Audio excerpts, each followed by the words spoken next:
why are we doing this? What are we doing today? Who am I? And why do you guys care to listen to what I have to say? So I'm the coach for the gym. I understand CrossFit really well. The movement side of it, I geek out on that stuff all day. But what goes hand in hand with that is what you're putting into your body, the nutrition side. My experience and history with nutrition, I haven't always been fit coach Ben. I actually went through a pretty significant weight loss journey myself. In high school, my highest weight was about 270 pounds. Not good weight either. I was a chunky monkey. I was a big boy. So I didn't like it. I started my journey, and really what it was back then, I went to bodybuilding.com and just found some sample diets. Give me a baseline. Give me somewhere where I can start, and I went from there and ended up losing a bunch of weight, got down to about 185 pounds, so about 90 pounds lost right there, and started working out, eventually found my way into CrossFit, got obsessed with that, yada, yada, yada, here we are today. Nutrition has been a passion, something that I've really looked at from a personal standpoint. I wanted to get good at it and understand it personally, but I didn't have a lot of formal education into it, and then entered, in recent times, I now have some formal education, and kind of cool knowing that some things that I've experimented with in the past, research I've done on my own in the past, is rooted in good studies. There's a lot of good things there, but also I've learned a lot in my perceptions on food and my realization of how important the nutrition side of it is drastically different. I used to be an athlete, full-blown, and I'm still an athlete, but an athlete in the sense where I didn't really care what I was putting into my body. I just knew I needed fuel. I know I needed to have something in my body. I treated food as something to burn off, something that I could just run through. And I think a lot of people still have that mindset with what they're eating. It's just, as long as I get something into my body, that's going to be better than nothing. Sometimes that's the case. Sometimes it's not the case. So let's talk about nutrition, right? What is nutrition? Better yet, what is good nutrition? Good nutrition is it makes you feel good, right? I think if you start working out, you start to feel better. Good nutrition doubles that. Good nutrition really starts to make you feel good when you're giving your body nutrient-dense foods rather than these foods that are full of calories and lack anything with substance, right? Good nutrition is outcome-based. Good nutrition is a bunch of decisions right there. What you eating? An RX bar. Cool. That could have been a granola bar. That could have been a Cliff bar. The RX bar is a better decision if you're going to have a bar. I thought, he was like, woo! That was scary. What do you eat? Really, it's just an RX bar wrapper. So no, all right. RX bars are made with whole foods. It's still a processed packaged thing, but if you're going to make a decision, an RX bar versus a granola bar, I'd say that's a smarter decision. That's a decision that's going to put you closer to goals rather than pushing you farther away from your goals. Good nutrition is sustainable. It's something that you can do over and over and over again for a long period of time. If you hit a diet really, really hard for 4 weeks, awesome. Don't go off the deep end and binge for another 4 weeks afterwards and gain it all back. So it's a lot of things like here. It's a mindset. It's your relationship with food, and it's based off your goals. What do you really want? What are you trying to get out of this? Is it health and longevity? Do you just want to feel good, and do you want to be around for a really long time and reduce your risk of chronic disease? That's kind of where I'm at. That's where I think I want to go with this. Do you want to increase performance? Do you want to lose weight? It's generally in one of those 3 categories right there, and we all kind of fall there. So let's get started into it. We talked about it a little bit. Food being fuel, it's not. Food is not fuel in the slightest. If that was the case, that caloric equation of calories in, calories out would make everybody lose weight. If you wanted to lose weight, just stop eating so much food and work out more, right? Reduce what you're putting into your body, increase what you're burning, and you'll lose weight. That doesn't happen all the time, though. We actually see that people are in caloric deficits all the time, and they're retaining body fat. We see people that are even trying to eat healthy and they're in a caloric deficit still, and they're still not losing body fat. There's a lot of weird factors that begin to play into it. Food is communication with your body. The process to get food happens before you even eat anything. You get hungry, right? And we go back to, let's go ancient times. You get hungry, you feel it in your gut, your saliva starts to secrete a little bit. Things happen in your body to tell you to go get some food. Then you would either go hunt or gather. A fun thing that has gone away in our day and age today. Now we just have to either get in our car and drive to the fast food store or the store to get our food. We're not burning a lot of calories getting that food. Then we eat the food and we digest the food. And after that, it's kind of done. And we're like, okay, I'm done with the food. But after you've ingested that food, there's a lot more that happens, right? As soon as you eat something, I'll come back to these points here, but as soon as you eat something, every time you put something into your body, it's communication. You're telling your body to do this. Don't do that. Secrete this hormone, release this enzyme, and do these processes. And what you communicate with your body has a direct effect with the outcome that you have, your body composition, how you feel, your immune system, its function. All these things are intertwined, and they're all connected with one another. I'm going to go back into it. We're not combustion engines in that sense, right? So what I put into my body does not just get burned off. I'm not an engine. I'm a highly, highly sophisticated human being. We are living organisms we're basically a living environment. We are a living ecosystem, and you are not even exactly just you. You are made up of millions of little pieces of bacteria in your gut and other little living organisms that are inside you that make up your microbiome. The microbiome is kind of not a new subject, but we're learning more about it than we ever have right now. We've learned more about the microbiome in science in the past 5 years than we've learned about it in the past 50 years, and it's a dramatic effect on what it has on your body. We know that the microbiome, its health has a direct link to your health. Your microbiome is essentially a part of your second gut. It's linked to your gut. Gut feelings, guys, are real. There's a connection to your gut and your brain. And a big reason why I believe eating healthy is so important now, that microbiome is so affected by what you put into your body and what information it's given. It affects our natural instincts. So let's just give an example here of someone who eats a lot of highly processed foods, a lot of wrappers, goes to McDonald's for their breakfast, lunch, dinner. This person, their microbiome is confused. It doesn't understand good nutrition. The information is skewed. So it doesn't respond to potential problems, right? Maybe, Crohn's disease is something that goes undetected in people for a long period of time. Celiac disease, another thing. It can go 12 to 15 years. People go undetected without any idea what's wrong with them, what's going on.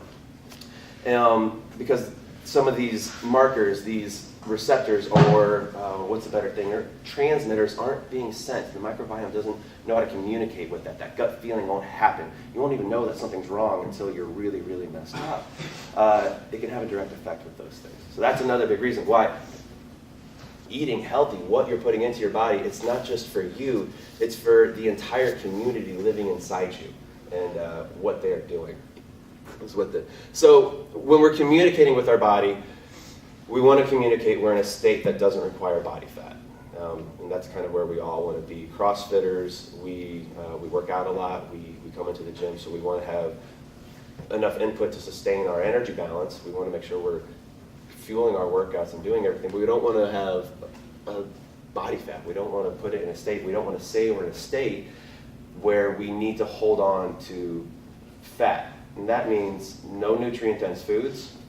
If you're not giving your body the vegetables, the lean proteins, quality fats, and all the little subcategories within those big categories, you could be starving. It could be hungry.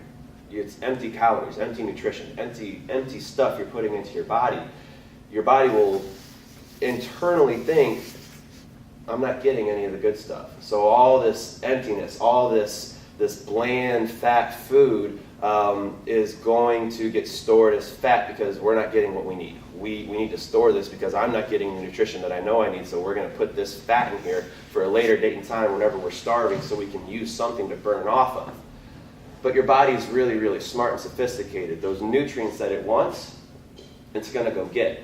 And we'll find out that you can cannibalize yourself. You'll take those nutrients away from lean muscle tissue.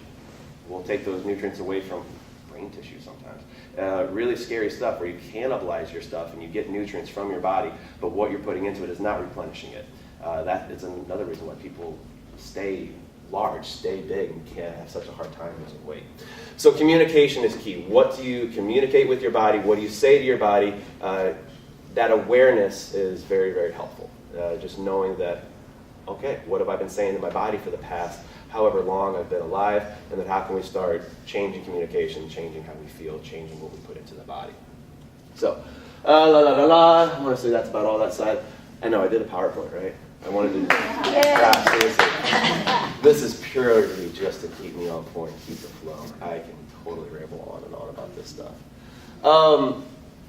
So we know that food is communication, and that what you're putting into it has direct effects on what you're saying to your body and what your body's processes are, what it wants to go do. Understanding a little bit more about yourself can make this journey easier, and learn what kind of emotional connections you have with food. And it's different than some people think. I think emotional connections, the first one up on the list is a breakup. Everyone kind of understands that one. You go through a really bad breakup or something, and you just picture sitting on the couch, binge watching Netflix, eating a pint of ice cream, cookies, a whole box of Oreos, whatever. You're sad and food makes me feel good, right? That could be a lot of people I know. It's happened to me before. I get a reward with food, so it's nothing we're going to talk about here, but emotional connection with the food, understand what they are. So there's breakup, social gatherings, that's another thing. Who likes to go out for margaritas after a class? It's a common thing. It's a social part of life. Breaking bread over new friends, or even for your jobs. A lot of people are salesmen. They have to take clients out to lunch and dinners and buy them these extravagant things, and you have to eat the foods that these people are eating because you don't want to be an outlier. You have to make them feel comfortable and feel like they're part of your group, or like you're a part of their group to get the sale. So social gatherings and what you're eating with food is important there. Reward eating. I ate good all day today, so I've earned this. Well, I think me and Devin were talking about this the other day. We've done stuff like that. And I have one Oreo or something, or one potato chip. It's really hard to stop. Right after that initial one, even though I reward myself, that can lead into binge eating, where I'm just like, all of a sudden, I've eaten an entire box of Oreos, and you're just sitting there like, what happened? You can't be mad about that. Again, you are wired to eat food. Guys, we're animals. We really are. I mean, you have to, have you ever seen a dog say no to something on the floor? It's, oh my God, food, I have to go get it. So if you're in this reward state, you have this emotional connection with food where you're depriving yourself. Maybe you're like, oh, I can't eat these foods. I'm not eating these foods. I'm staying away from the Oreos, the potato chips, the good stuff in your mind. If that's good stuff for you, well, the second you give a little bit, that natural instinct, that primal thing is just going to take over, and that whole box of Oreos is gone before we know it. And then there's passion. I know some people that are professional chefs, or they just take huge pride into their food and what they're cooking, and sometimes it can be really, really healthy. Like there's a guy named Paleo Nick who is a professional chef, has all these really healthy meals that he cooks, and he does great food. So you find passion for food, go follow him, watch some of his recipes and try to recreate them. But there are other chefs, or just people that are really into it, that eat too much. They eat too much food, they're around it all day, it's their job, it's their thing, and they can't sustain it. So you have to be aware. It takes some self-reflection. You have to look at yourself and go, am I that social person? Do I binge eat? What do you do? What are your limiting factors? And once you know what your limiting factors are, you can start removing some of them away. And if like exercise is a limiting factor or anything like that, hopefully that's not one here. You guys are all members of CrossFit St. Charles, get the class more. But recognize those limiting factors and address them. Be aware of it when you can. And then this fun little thing here, yeah, when you focus about not eating something, you end up eating it. Don't think about it. It's a skill that has to be trained. So this can go into The Secret. I don't know if anybody has seen this book or this, it's a video on Netflix. But me and Kim, when I first started teaching here, it was something that was really important to us. We read this book, and basically your thoughts can manifest themselves into the universe, and what you think about over and over and over again eventually finds its way into your life. So if you're thinking about don't eat the cookie, don't eat the cookie, don't eat the cookie, the universe doesn't hear don't, it just hears cookie. All right? So focus on what you can eat. Focus on the healing aspect of the foods, and that mindset, that awareness right there is helped me massively, and helps a lot of the clients that we work with here too. So what to eat? What do you guys eat? This right here is actually in our kitchen, and I think we have another one in the bathroom too. And I have a bunch of print-offs that I'm going to give each of you for coming today. This is probably the best poster I think I've ever seen. If you follow this poster, most people are going to see great results. If you adhere to this poster, you stick to this poster, and you are diligent with it, the quality of what you're putting into your body will offset the negatives of quantity, if you will. Even if the negatives, you can just look at that at a later date and time. So, Kim, I have a favor. Would you mind snagging those and maybe just passing them out whenever we're talking about it? So, just going through it really quick. I'm not going to spend too much time here, but start with whole foods. Start with things that came from the earth. You know, if it was alive at one point in time, it's usually pretty good. If it came from the ground, it's probably going to be okay, right? If it was manufactured in a plant and packaged to last months, weeks, years, probably not the best. I mean, and then go to the ingredient list. If you go look at an ingredient list on the food, if you can't pronounce the ingredients of what you're eating, that's an issue. I think that's an issue right there. So look at things like that. Protein, vegetables, and fat right there. Stick to those three categories right there. Vegetables can be split up into two other categories, and we'll dive into that in just a second, but stick to the lean whole foods. Proteins, vegetables, and fats. Stick to them. Stick to those three right there. Life is usually good after that. Some whole fruit and berries is good on occasion. I would say that that's another form of a carbohydrate. It is, I would say, starchy carbohydrates and fruits. I put them in the same category. We have a little plate up on here to help you guys with portion. We have some more portion measurements or metrics that we're going to go over here in just a little bit. But yeah, if your plate looks something like that, you're going to be on a good point. Eventually, I like this little thing right here, avoid the chemical bleep storm. I'm on video, so I can't cuss. But avoid the chemical stuff. It's chemicals. They are all chemicals, guys. Avoid them. We don't have anything to do with our body. And then we're going to talk about grains really quick, because this is a little bit of a gray area. I'm going to be fully honest here. I eat rice. I eat rice on occasion. It's not all the time, but yeah, I eat some rice. If you really, really know me, if I had any family members here, like Kyle knows, I really love bread. Like, I mean, if you guys ever like Hawaiian sweet rolls? Oh my gosh, seriously. It's terrible how delicious those things are and how rewarding I think they are to me. So I try to not think about them.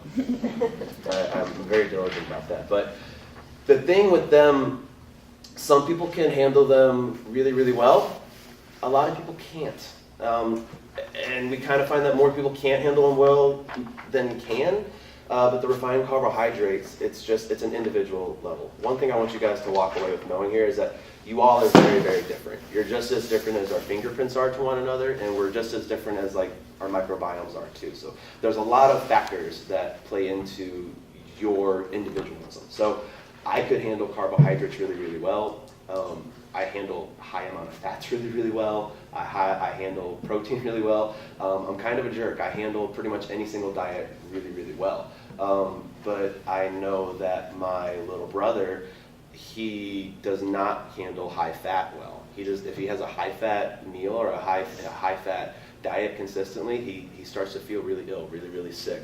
I know people that on high-protein diets, they don't feel right. They don't operate very well. High-fat diets, same thing. High carbohydrates, sluggish and tired all day, and can lead to other chronic diseases. So everybody is different, and that sucks, right? It'd be great if it was just one thing, like, do this, and everybody did it, and life was perfect. But that's just not the case. We have to do a little bit of research and learning. But this is the starting point. If you start here and make adjustments, change portions, change out foods here and there. Maybe you go strict paleo. Oh wow, that really, really sucked. I'm dying right here. My workouts are suffering. Okay, maybe start working in a little bit of whole grain brown rice or medleys, something like that, to see what happens and make notes on those things. So we have to be smart with it. Going back into more just feel better, look better, think better with these foods. Whole foods, proteins. Stick to lean meats, beef, bison, chicken, turkey, seafood, shellfish, pork tenderloin, duck. Again, if it was alive and you had to kill it, it's usually going to be okay. There are some smarter choices and worse choices. Like there are some health coaches that are like, don't eat pork. Pork is bad. Well, some people can handle pork really, really well. Some people can't. It depends on you. Carbs. I put carbs into two separate sections. Veggies and then root vegetables are the ones that I like to look at the most. So veggies are just like your leafy greens, broccoli, cauliflower, asparagus, basic vegetables. Pretty much all of them count and are good. And then you have your starchy vegetables. These are the ones that are higher in carbohydrates. I think 2 or 3 times more of the carbohydrate content than non-starchy vegetables, and those are root vegetables, potatoes, squash, corn, green peas, beans, legumes, beets, these kind of things. I like to have a little bit of a mix of each one of them in my food. Majority leafy greens or veggies, right? A lot of those. Go heavy on those and eat a lot of them. A good handful, a good portion chunk of the starchy carbohydrates, about a palm-sized portion of lean protein, and a thumb-sized portion of fat to cook those things with and or just utilize with your meal with that.